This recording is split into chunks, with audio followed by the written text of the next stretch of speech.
নমস্কার বন্ধুরা, income tax ডিপার্টমেন্টের তরফ থেকে এই মুহূর্তে আসা নতুন একটি চাকরির বিজ্ঞপ্তি প্রকাশিত হয়েছে।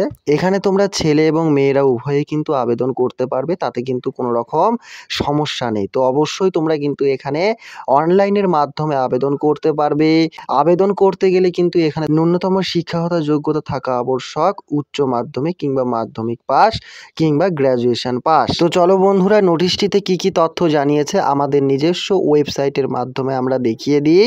তো চলো, এই মুহূর্তে আমরা কিন্তু আমাদের নিজস্ব ওয়েবসাইটে চলে এসেছি। তোমরা দেখতেই পাচ্ছ ইনকাম ট্যাক্স ডিপার্টমেন্ট 2025।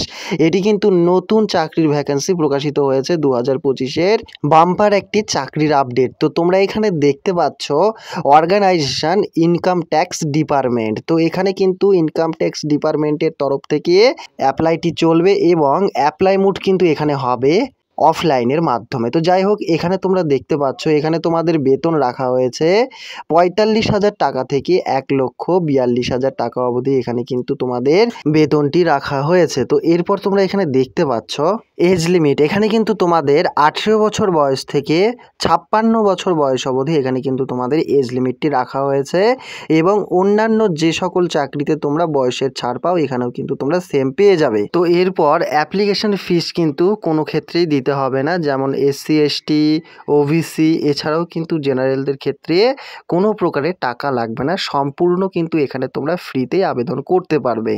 তোমরা এখানে দেখতে পাচ্ছ যে সকল ডকুমেন্টসগুলি তোমাদের এখানে লাগবে এইগুলো অবশ্যই তোমরা ভালোভাবে দেখে অবশ্যই তোমরা কিন্তু অ্যাপ্লাইয়ের সময় পাঠিয়ে দেবে, যেমন আধার, মাধ্যমিক পাশের certificate, mobile number, email ID এই সকল কিন্তু থাকা আবশ্যক। তো অবশ্যই তোমরা কিন্তু সেগুলি অ্যাপ্লাইয়ের সময় আবেদন ফর্মের সঙ্গে কিন্তু পাঠিয়ে দেবে। তো অবশ্যই আজকের এই ভিডিওটি এতখানি।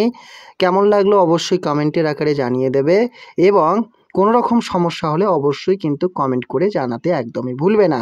তো বন্ধুরা, আজকের এই ভিডিওটি এতখানি। নেক্সট দিন আবারও একটি এইরকমই সরকারি চাকরির আপডেট নিয়ে আসবো। ততক্ষণের জন্য সুস্থ থাকো, ভালো থাকো এবং তোমাদের নিজেদের পরিবারকে খেয়াল রাখো।